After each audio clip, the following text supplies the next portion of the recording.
नमस्कार। इस विशेष समाचार बुलेटिन में आप सभी का स्वागत है। मैं हूं निखिल सिंह और मेरे साथ है मेरी सहयोगी बीना सिंह। और सबसे पहले देखते हैं क्या है इस समय की हेडलाइंस। कर्नाटक में विधानसभा चुनाव प्रचार अंतिम दौर में पहुंचा। प्रधानमंत्री नरेंद्र मोदी ने थाम रखी है भाजपा के प्रचार अभियान की कमान। पीएम आज भी राज्य में करेंगे रोड शो और चुनावी जनसभाएं।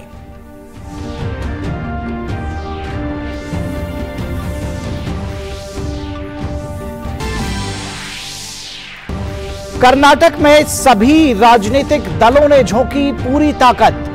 केंद्रीय गृह मंत्री अमित शाह समेत भाजपा के तमाम दिग्गज आज राज्य में करेंगे चुनाव प्रचार।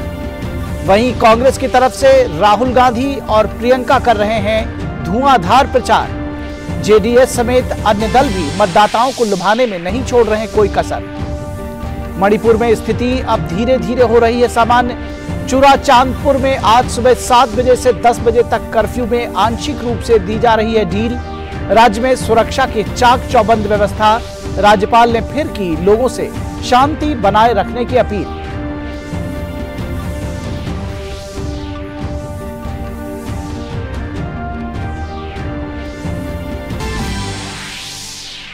अंडर ग्रेजुएट मेडिकल पाठ्यक्रमों में प्रवेश के लिए आज मणिपुर को छोड़कर देश के 499 शहरों में राष्ट्रीय पात्रता प्रवेश परीक्षा नीट का आयोजन।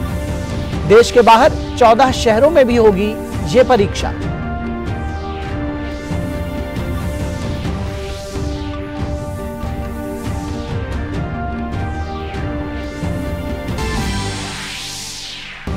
प्रधानमंत्री नरेंद्र मोदी ने किंग चार्ल्स तृतीय को राज्याभिषेक की दी बधाई।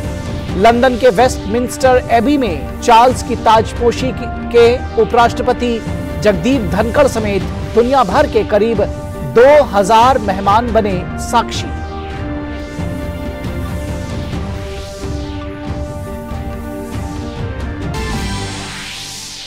खेल की खबरों में आईपीएल में रॉयल चैलेंजर्स बेंगलोर को 7 विकेट से हराकर दिल्ली कैपिटल्स ने प्लेऑफ में पहुंचने की उम्मीदों को रखा बरकरार। वहीं मुंबई इंडियंस को 6 विकेट से हराकर चेन्नई सुपर किंग्स ने लीग में दूसरा स्थान किया हासिल।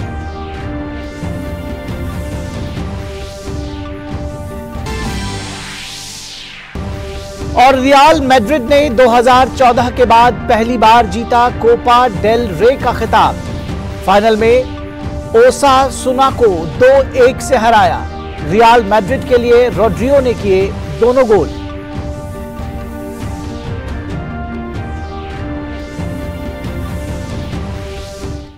और आइए खबरों को अब विस्तार से देखते हैं। कर्नाटक में विधानसभा चुनाव के लिए प्रचार अभियान अंतिम दौर में पहुंच चुका है। राजनीतिक दलों के नेता लगातार रैली और रोड शो कर रहे हैं। प्रधानमंत्री नरेंद्र मोदी आज बेंगलुरु में रोड शो करेंगे।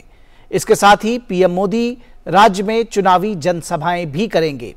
पीएम मोदी आज शाम श्री कांतेश्वर मंदिर में पूजा अर्चना भी करेंगे। वहीं भाजपा के वरिष्ठ नेता और केंद्रीय गृह मंत्री अमित शाह आज कर्नाटक चुनाव को लेकर कई रोड शो करेंगे। अमित शाह बागलकोट में चुनावी जनसभा को भी संबोधित करेंगे। इसके साथ ही भाजपा के राष्ट्रीय अध्यक्ष जेपी नड्डा आज विजयनगर में जनसभा को संबोधित करेंगे।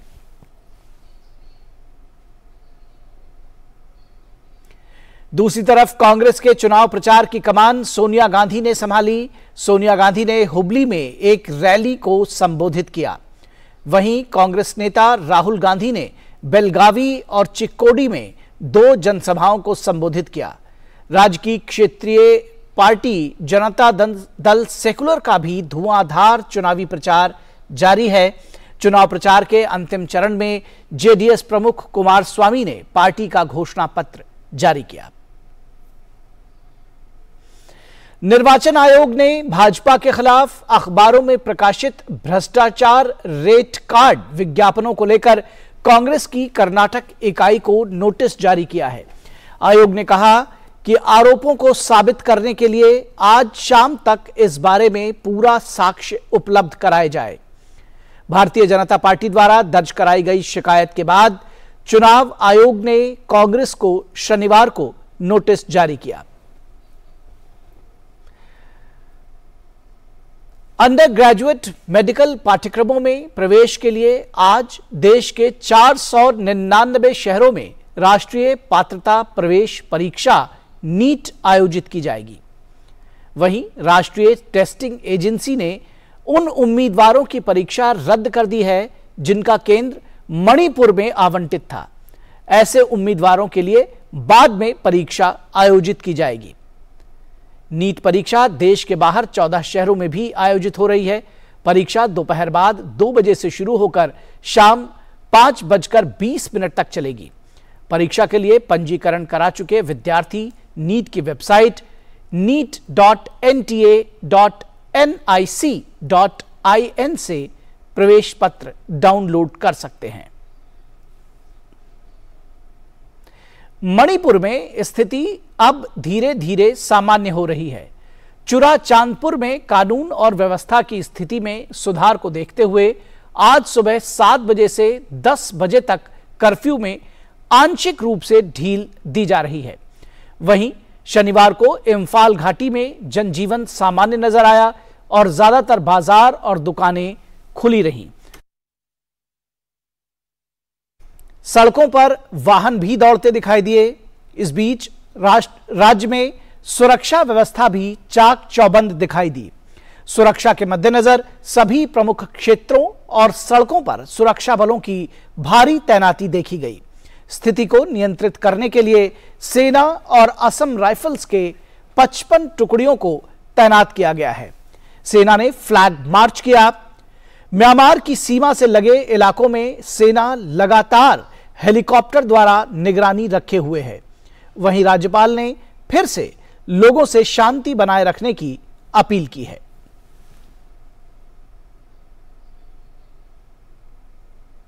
और खबर तमिलनाडु से, जहां चिदंबरम नटराज मंदिर के पुजारियों की गिरफ्तारी का मामला तूल पकड़ता जा रहा है। प्रदेश के राज्यपाल RN रवि ने आरोप लगाया है कि राज्य के समाज कल्याण विभाग के अधिकारियों ने चिदंबरम नटराज मंदिर के पुजारियों के खिलाफ बाल विवाह की झूठी शिकायतें दर्ज की हैं। हाल ही में एक अंग्रेजी दैनिक को दिए एक साक्षात्कार में राज्यपाल ने आरोप लगाया था कि शिकायतें बदले की भावना से की गई हैं और बाल विवाह की कोई वास्तविक घटना नहीं हुई थी। राज्यपाल ने दावा किया था कि इन झूठे आरोपों के परिणाम स्वरूप लड़कियों के माता पिता को गिरफ्तार किया गया और उनकी नाबालिग बेटियों का जबरदस्ती अस्पताल में उनका कौमार्य निर्धारण करने के लिए विवादास्पद 2 फिंगर टेस्ट किया गया। राज्यपाल ने कहा कि इसमें कुछ लड़कियों ने आत्महत्या का भी प्रयास किया था। वहीं राज्यपाल के दावों के विरुद्ध पुलिस महानिदेशक डॉक्टर C शीलेंद्र बाबू पुलिस की कार्रवाई का बचाव करते नजर आए हैं। एक बयान में डीजीपी ने नाबालिगों की 2 फिंगर टेस्ट की बात को नकार दिया है। हालांकि डीजीपी ने पुजारियों पर की गई कार्रवाई को सही करार दिया है। केंद्रीय वित्त मंत्री निर्मला सीतारमण ने कहा है कि आज दुनिया की कई विकसित अर्थव्यवस्थाएं मंदी का सामना करने की कगार पर हैं, जबकि भारत में मंदी आने की संभावना शून्य है।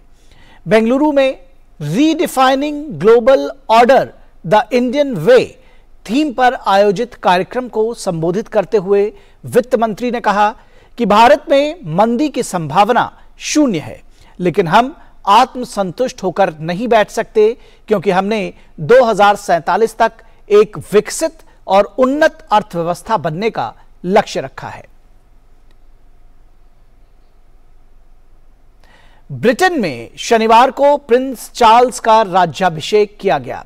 लंदन स्थित वेस्टमिंस्टर एबी में आयोजित समारोह में 2000 से अधिक अतिथियों और गणमान्य व्यक्तियों की उपस्थिति में चार्ल्स तृतीय ने शपथ ग्रहण की। भारत की तरफ से उपराष्ट्रपति जगदीप धनखड़ ने किंग चार्ल्स के राज्याभिषेक समारोह में हिस्सा लिया।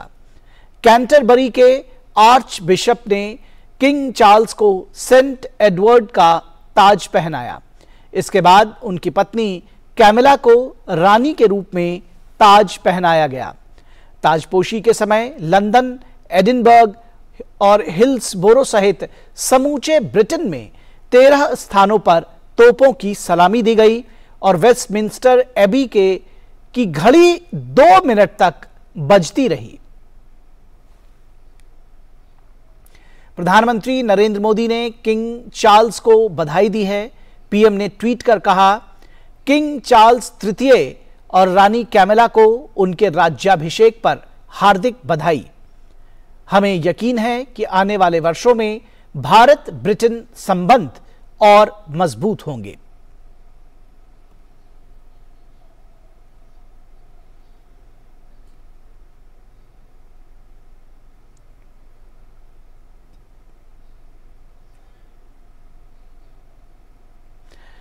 और सूडान में संघर्ष कर रहे दोनों पक्षों ने सऊदी अरब में बातचीत शुरू की, जिसका मकसद पिछले कई दिनों से जारी संघर्ष को रोकना है।